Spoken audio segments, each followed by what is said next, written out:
Nikola Vucevic is in the midst of having one of the worst shooting seasons in NBA history, and that isn't hyperbole. We're going to talk about Nikola Vucevic's slump and why it kind of highlights the importance of knowing not only when to move off players, but also how you build your team. We're going to talk about that. First, we're going to talk about Scottie Pippen kind of giving Michael Jordan more his props now, kind of changing his tune. I think it's the better take.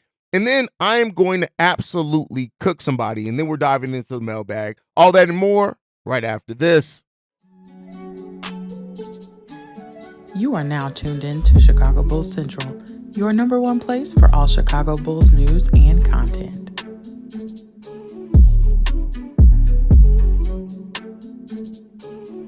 What's going on, Bulls fans? Welcome to another episode of Chicago Bulls Central, your number one spot for everything Chicago Bulls related. I'm the host, Terry Hayes, but more importantly, you guys can follow the channel at Bulls Central Pod on every social media platform we happen to be on. With that being said, let's go ahead and get into this content for today. And so I want to start off with talking about Nikola Vucevic. Now, we talked a lot about the Bulls making or being on the wrong side of history this season. And Nikola Vucevic is absolutely doing that again. When you look at it, Vuce is in the midst of possibly finishing the season, the third straight season, with the exact same statistical output that he had. Now, shooting numbers and percentages are different. But when you look at it, in 2022, Nikola Vucevic finished the season with 17.6 points per game, 11 rebounds, and 3.2 assists. Last season with the Chicago Bulls, albeit more efficiently, he finished with 17.6 points per game, 11 rebounds, and 3.2 assists. This season so far, through 2024, he's averaging 17.6 points per game, 10.7 rebounds, and 3.4 assists. Nikola Vucevic has had almost the exact same statistical output each and every year. Now, well, like I said, last year definitely was a year where I think Vuce played well. He was way more efficient last year in how he got his points, a lot more aggressive, things like that. It seemed like he really tried to come in and change some things leading into a contract season, right? That happened.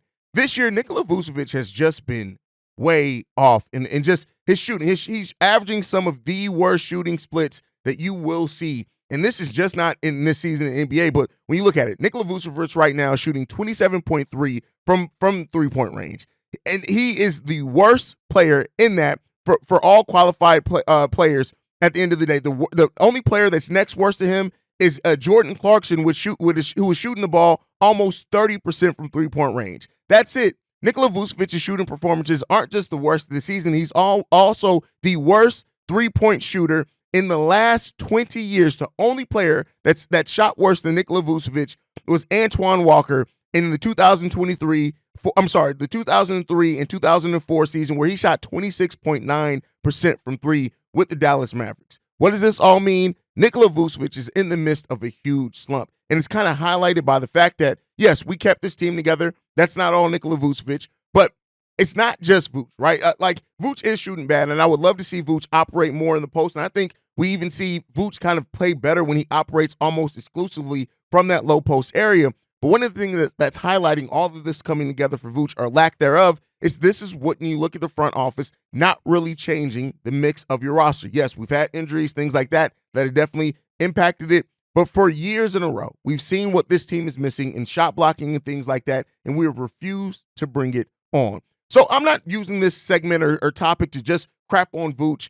Vuce is still solid enough, and I think he could be more effective with kind of a different mix of a team that kind of better support it. But that's what is supposed to come with continuity. When you bet on continuity, it's supposed to be that you know what these players are, what they bring, and then you try to change up the mix just a little bit with your role players to better help support that core that you're keeping together. The Bulls also, when they were in that situation to re-sign Nikola Vucevic, it also highlights how a lack of planning, how a lack of planning out your moves and your deals. Also, the Bulls are in a situation last offseason where they couldn't afford to lose Vuce for nothing. They couldn't. They did not have the true cap space to replace him.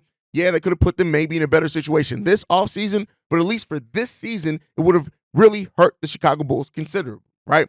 And that goes back to passing on Walker Kessler, who then maybe you could have moved Andre Drummond, but still had a solid big coming off the bench, things like that. Of course, all hindsight things, but those are what play a part into where and why a team is where it is. It just does. And that's where we find ourselves now as Chicago Bulls fans. We find ourselves in a situation where a player like Vuce, who is having a natural decline, I do think that decline has come for Nikola Vucevic's game, but you could have been in a situation to better support that decline by changing up the mix of your rosters, drafting well, constructing your roster better with more depth, and to help kind of overcome some of the shortcomings of the players that you have on your team outside of just making a core of players that have shown us they don't work together.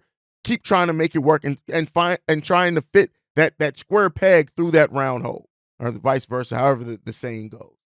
And that's really what we're seeing with this team. And the decline of Nikola Vucevic has come, and it's here. And, that's not to say that Vuce can't still find a way to be productive over these next 2 years over the Chicago Bulls. It's not to say that with the 22, 23 games left that we have, that he can't still find a way to be productive over these last set of games, but you're going to have to better support it. You have now seen what Nikola Vucevic is, and you've seen what he is with DeMar DeRozan, what he is with Zach LaVine, and for the most part of it, something has to give. Now, that thing may give this offseason just by the nature of the trade request, the Zach LaVine, free agency for DeMar DeRozan, free agency for Andre Drummond, your draft pick, maybe you draft a young big that you kind of bring it on that brings some of the things that Vuce doesn't. There's a lot of different scenarios. But when you look at this, the decline of Nikola Vucevic is all kind of brought together by the fact of everything.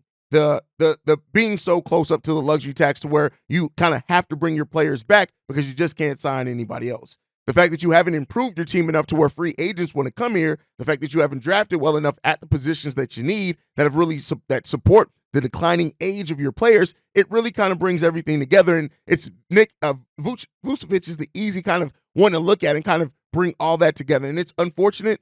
And hopefully the Bulls are looking at this as well, and this kind of plays into their process and their planning for this upcoming offseason. Let's hope so. Now, before we get into the mailbag, we've got 2 more topics that we want to get into. I want to talk about Scottie Pippen, right? So Scottie Pippen, who over the last year, 2 years, has really been saying a lot of crazy things, right? Well, I think everybody's seen it between, saying that, well, Michael Jordan was just a scorer before I got there and things like that. He's really kind of changed his tune and worded it much better, right? And he actually said this. I'm going to play this clip. And I think when you talk about it and you hear Scottie Pippen say things like, Michael Jordan is the GOAT, but he was supported by his teammates, that is just factual, right? And that's not to say that Scottie wasn't amazing in his own right. Yeah, everybody has shortcomings to their game. And the way that Jerry Krause built that team together and how all the pieces kind of fit together, and that's not what we're seeing with this current Bulls team, right? This is not a front office that has really kind of made the pieces or got pieces that fit together. And so in the midst of this no bull tour in Australia, and the fact that me, Pat, and a lot of other people thought that this was going to turn into like a slander on Mike thing, no, it's them sharing their opinion. And Scottie saying that, yeah, Michael Jordan is the greatest of all time. But let's not ignore the players that he had around him that helped supported him to get to the level of greatness that he got to, that the team got to. It's absolutely factual. There's not this just blanket statement that you could say that because Michael didn't do it on his own. He was a great player in his own right, yes, but to get to the team success and the 6 titles that team won, it came by being supported by your teammates, and that was great to see. And so, the fact of the no bull tour, the fact that it so far to what people have said and that have actually gotten go, I wish it would come stateside, that is not a slanderous thing to Michael Jordan. It's these players sharing their opinion and also saying, hey, don't forget us. In talking about the greatness of Michael Jordan, let's tell the full story on the players that help support that greatness. And that is what you have to do.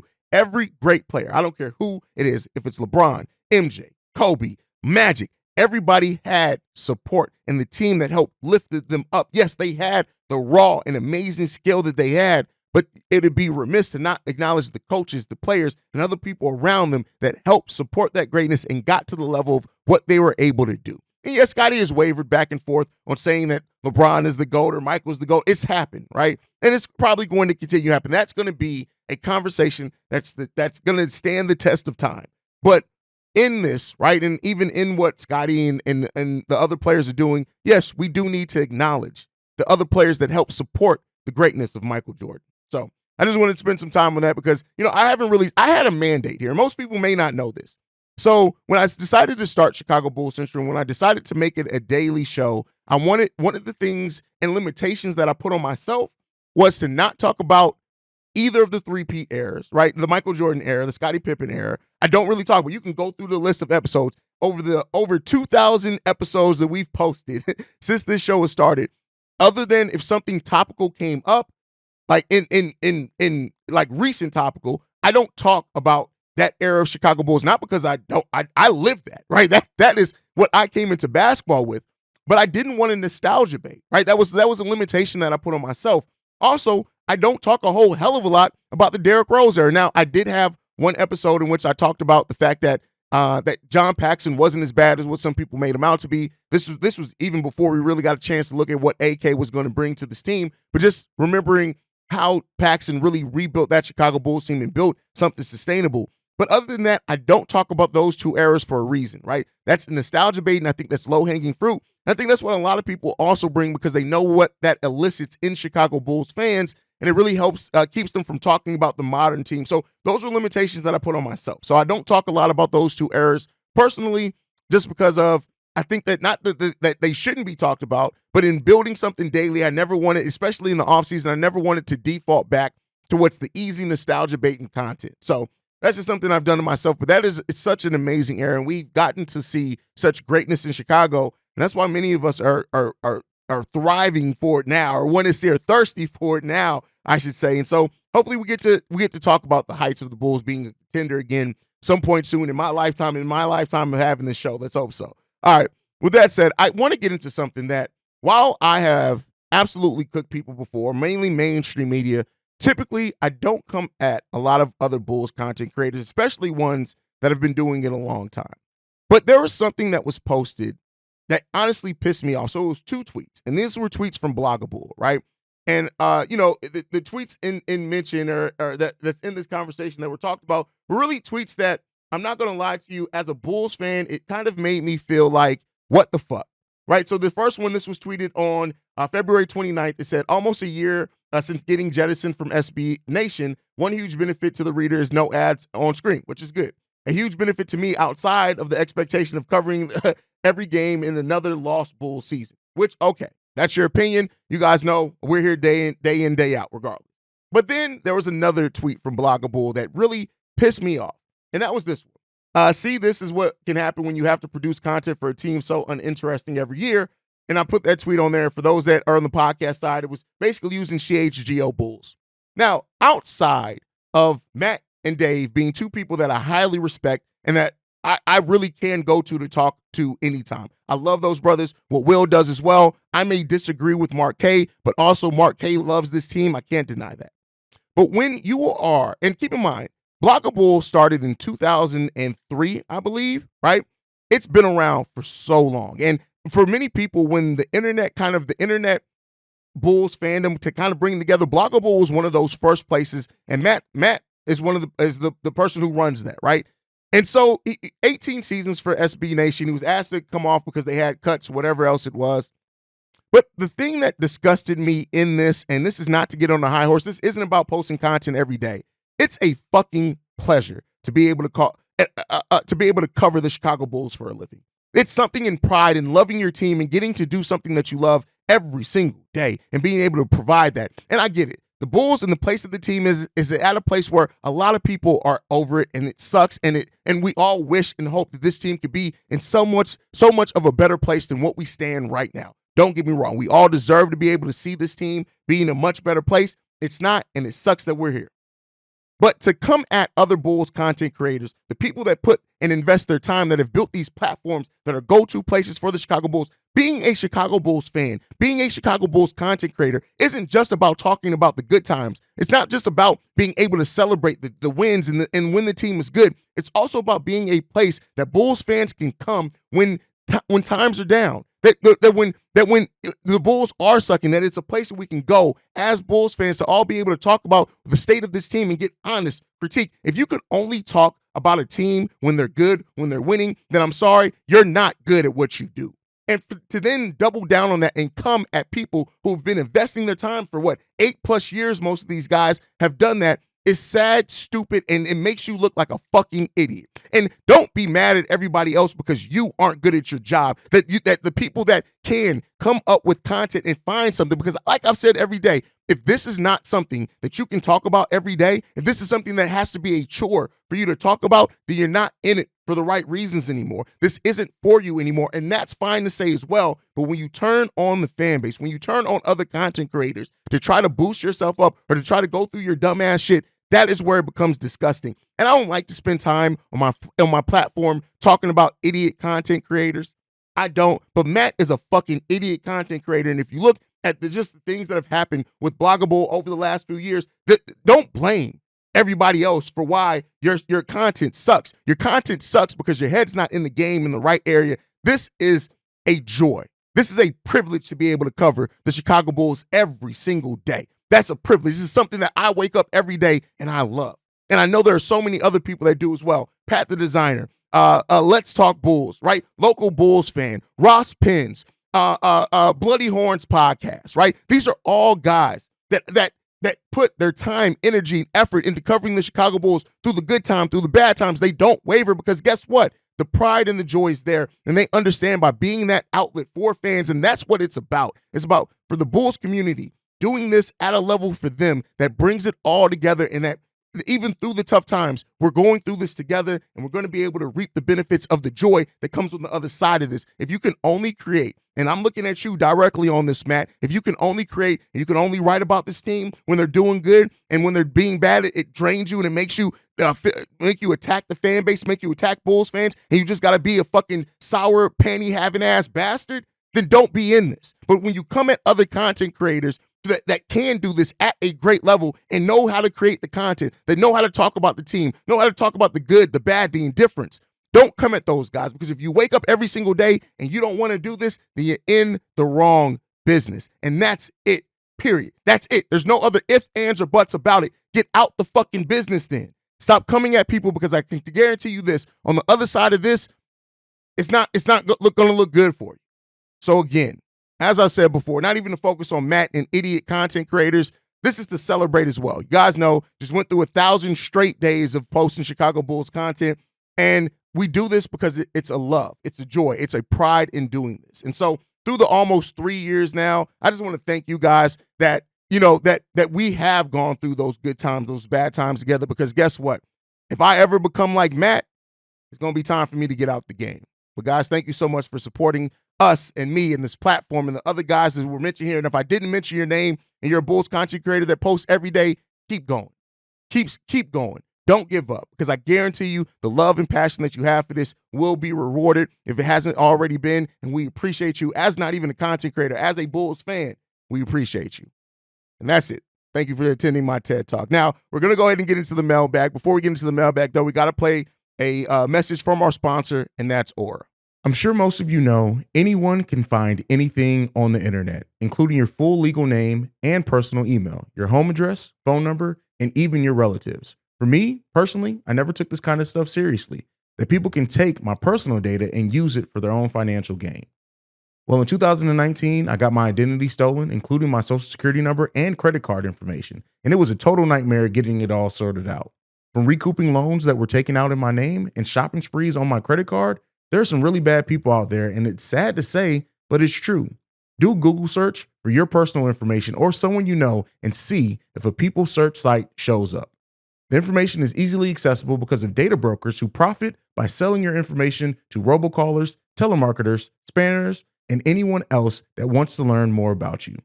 And so for me, protecting my and my family's personal data and information is at the utmost importance because of the terrible experience I had 4 years ago. That's why I'm excited to tell you about today's sponsor, Aura. Aura will identify data brokers that are exposing your information and automatically submit opt-out requests on your behalf. They will even opt out of junk mail and telemarketing lists.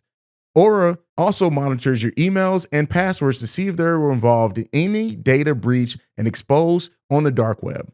Aura's app also features VPN password manager, real-time credit card and identity theft monitoring, internet parental controls, and protects your device from malware.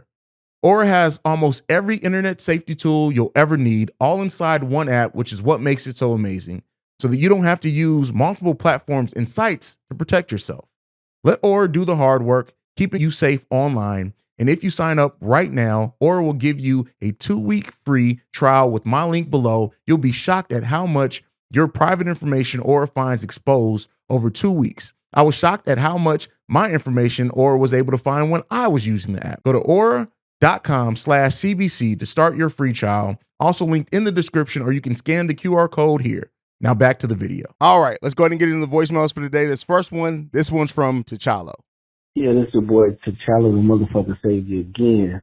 And as I was saying, fully making my point before, the 3-minute rule, the thing is, the better our young team are and the better our team is as a whole, it shows our front office clearly of what we need to add, mainly through the draft. Now, the biggest thing that I'm not on the bandwagon of something that our front office told us and promised us is building through the draft. I want to continuously see him do that. Now, he has added a few pieces over the years, which is Patrick Williams and the rest of the new guys. The only one that I was really thrilled about was the Patrick Williams signing. The thing is, the better we play, it shows our front office clearly what we need to add. Hopefully that they see what the majority of Chicago see. We need a young, explosive big man with talent, like that guy you was talking about, Filipowski. I've been checking him out and a few other big guys. But the thing is, I don't fully want to get rid of all the veterans. My stance on that is we need to get rid of one or two of them and gain a lot of draft capital,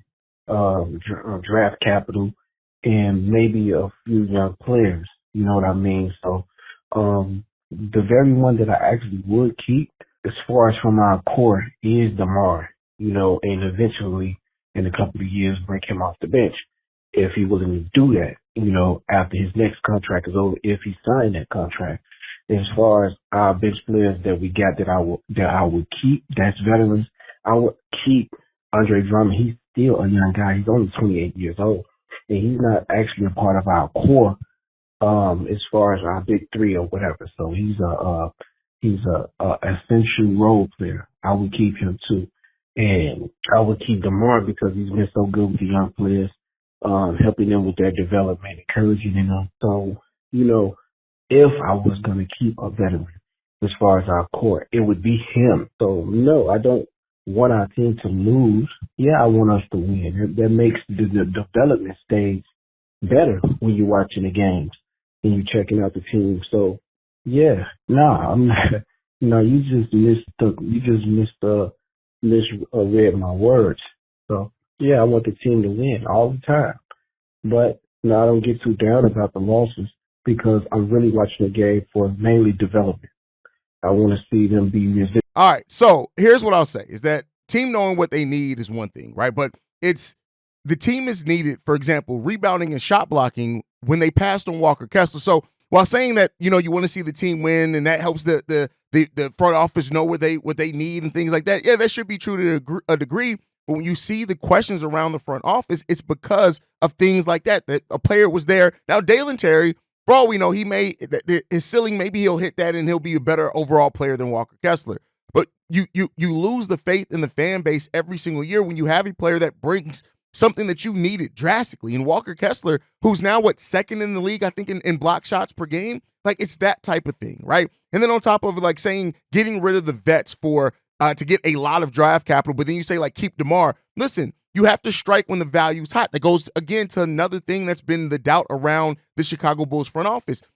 Andre Drummond's free agent this year. DeMar DeRozan, free agent at the end of this year. Alex Caruso, 1 year left on his contract. I do think his value is going to still be there if they decide to move on from him. He's the veteran I would like to keep. But again, you keep saying things like just saying you want to win, but there's a process to getting to winning. And where the Bulls are right now, the fact that they've been fearful to take a step back, to take a longer-term step forward, is the thing that's failing there. So, again, T'Challa, as I even said in yesterday's voicemail, you keep missing the point to just talk, right? You have to understand, and I'm not saying that I disagree with everything that you said there, but again, you do contradict yourself. That is how you contradict yourself. And even saying in this one, send all the veterans off. Oh, but I like to keep DeMar. Oh, let's get a lot of draft capital back, but I want to keep you contradict yourself within the same conversation that you're talking in, much less in conversation in day to day. So that's kind of the thing, T'Challa. I'm not saying that you don't have really good ideas and thoughts on where you want to see this team goes, because ultimately we all want to see the team get to the same place.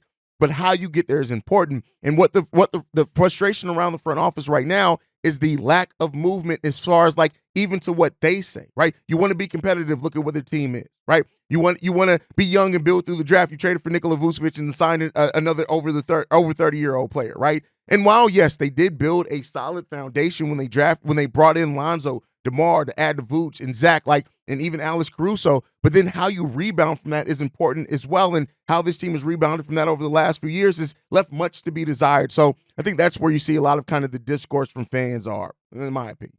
But let's get into this next voicemail. This one's from Big O. What's going on, Brother Hayes? It's your Big O, man. Big O. Just want to, first and foremost, congratulations on episode 1000, man. That's a crazy milestone, man. I only got like maybe eight or nine episodes on my channel, so I can't even imagine. I ain't gonna say can't imagine, but getting to 100 would be like a milestone for me. So 1000 is like super crazy. Congratulations on that, man. Keep it going, brother. Last night's game, Bulls get pretty much, they get killed by the Buck. One thing I can say, this team shows some toughness. Not to say I provoke fighting, but I do kind of love the way that Vooch, DeMar, even Ale to a degree, adapting to the physicalness of the game and not backing down when it comes to being punked by the Bucks. But one thing I can say, the Milwaukee Bucks and total Bobby Portis, them guys been punking the Bulls for a long time. I think the Bulls only won like 5 out of the last 26 games, including last night. Last night's loss. And, this is what frustrates me about AK and Mark Eversley, Acme. Whoever making the decision or got the final decision when it comes to building this roster out, putting together a competitive team. Because if I'm AK, if I'm the general manager or the president of the Chicago Bulls, and I'm sitting there watching that game last night, I would be fucking ticked off. You know what I mean? And this ain't even the first game. This has been happening for a long time with the Milwaukee Bucks and a handful of other teams that just love to punk the Bulls because they have a better team. You know what I mean? And if I'm AK, I'm the general manager of the Bulls, this is why I don't do nothing at trade deadline. That'll be why I don't sit on my hands in the off season and just bring in little barely can contribute pieces. No disrespect to Torrey Craig and Javon Carter, particularly Torrey Craig, because I know he can't, when he's out there, he does contribute. But that is the reason why I wouldn't be sitting on my hands. You know what I mean? Like, dude, ain't you tired of your team getting punked, getting embarrassed? You know what I mean? Ain't you tired of other teams doing your team like this? Like, dude, come on, man. Put a team out there to show these guys who the real, you know what I mean? Who really the best team in the division. You know what I mean? Like, come on, man. You can't let your guys go out like that. Hey, thank you for the episode 1000. Congrats. We're going to keep doing it. But the thing in what you said, right, and I understand your frustration completely, but much like I said in the last voicemail, building a team isn't as easy as us fans try to make it. Now, you make it harder on yourself when you don't hit on your draft picks, right? You hit it harder on yourself when you just miss out on talent, and every front office does that. But the misses are piling up for Arturas Karnisovas and Mark Eversley right now. They're missing, and they have to start connecting on that. They have to start hitting on some of these draft picks. They have to start developing some of the pieces that they brought here over the years. Because I get what you're saying. Like, let's build this team. Let's have this and let's show who in the Central Division. But you have to build to get there. And right now, the Bulls have some solid pieces. Right, they have solid pieces that have shown some really solid things. But how you bring it all together is just as important as the pieces that you brought here. On top of hitting on the right pieces, they have to start hitting better on the draft picks. They do. And they have to start developing the draft picks that they've already brought in here so that they can reach closest to the max potential that they have, whatever that ends up being. The player development department is definitely going to help that. But, getting caught up in the rah-rahness, listen, I get that. And yeah, it sucks that when you get outworked and a team like the Milwaukee Bucks come in there and show more heart than you on your home court, all that sucks. But you need the foundation of talent first. And you need talent that fits together and then let you build an identity. It's hard to build an identity when your team doesn't even fit well together at times, right? So that's kind of the thing that we need to see from this Bulls team. But all great points as always, Big O. Let's just hope that AK and Eversley have learned from their mistakes and we start seeing better development and also better draft selections as well on top of that. All right, let's get into this next voicemail. This one's from Shay. What's up, hey? This is Shay. I was thinking, a lot of this talk about DeMar not coming back, and I was talking this year, next year, whatever. But I think DeMar DeRozan, with him maybe possibly leaving, maybe for the best next year. Now, look, I know what people are gonna say. Oh, he should leave the squad, this and that, blah blah blah blah, whatever. But if you notice, if he leaves, I feel like whether it be a signing trade or him leaving next year, I think it might be the best. It might be for the best because, like it or not, he's basically on the decline. Now he's performing at a good, high, decent level, but he can only go down from here next year, because he's going to be 35. And then, too, I feel like that will finally take, as I said before, take the training wheels off of guys like Patrick Williams and Ayo Dosunmu, and maybe you'll see a lot of growth and development from them. Look, I'm not saying that it'll be up in arms a great one when he leaves. Don't get me wrong, I'll probably miss him, but think about it. Guys like Kobe White will have a chance to rise, and I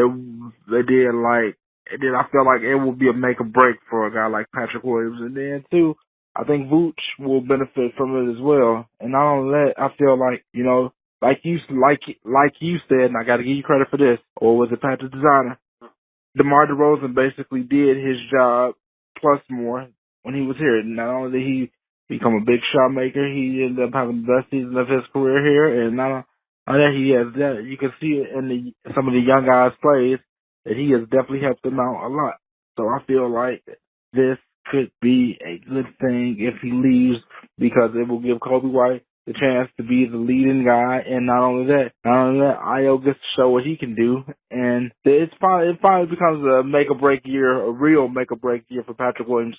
Patrick Williams has no more excuses, and then he has no reason to be passive anymore. That's just my opinion, but I could be wrong. Anyway, tell me what you think. Peace. Is DeMar leaving what's best for the team?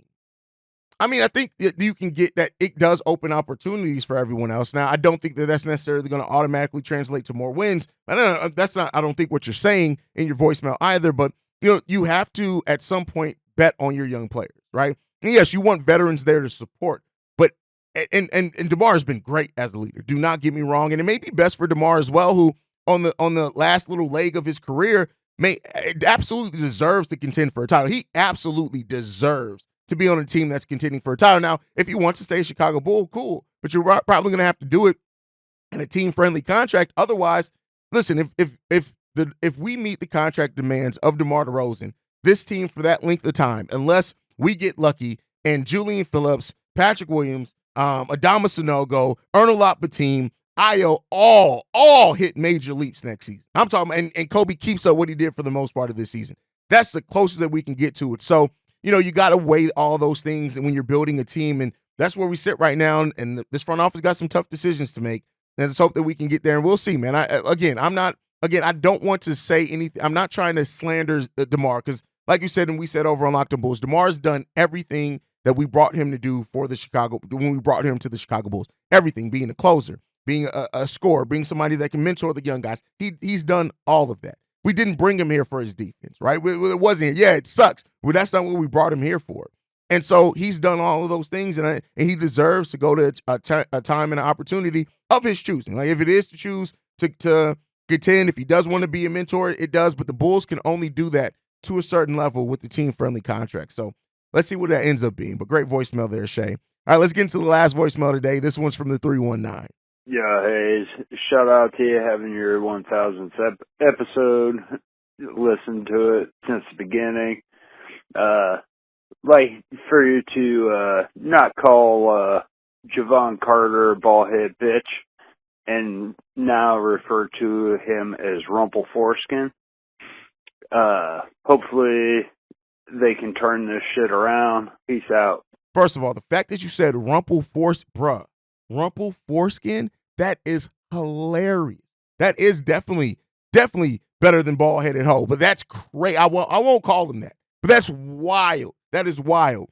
As far as Bulls turning it around, man, we're running out of time to turn it around this season. This offseason is going to be big for the Chicago Bulls to see what they do and how much they really, truly want to change this roster around. And, we'll see what that ends up being, what it turns out and looks like, but I really hope that this front office is seeing what Bulls fans have seen and are as frustrated as we are because, listen, the goals that you have set, right? That of wanting this team to get to a place of winning championships, contending, things like that. Then it's competitive, it's continuity. You haven't hit that, and it hasn't worked out. And so at some point, as a front office, as much as you love the players that you brought here, the players that are in our building, you have to try to do something if you really want to get to your goals that you have set for yourself, much less the goals that Chicago Bulls fans have for you. And let's see if this front office really takes that move and makes those moves this offseason to get us to the place that they say they want to get us to, much less what Bulls fans say. Let's hope that that's the case. But that's my time for today, guys. Make sure you guys are following the show at Bulls Central Pod. You can send us any feedback, questions, comments, concerns, bullscentralpod@gmail.com. Lastly, if you want to leave a text message and our voicemail for the mailbag, the number to do so, 773-270-2799. We are the number one spot for everything Chicago Bulls related, thanks to you guys. And like I like to end every episode on, go Bulls. Love you guys. See red if you can, y'all. Peace. This has been a presentation of the Break Media.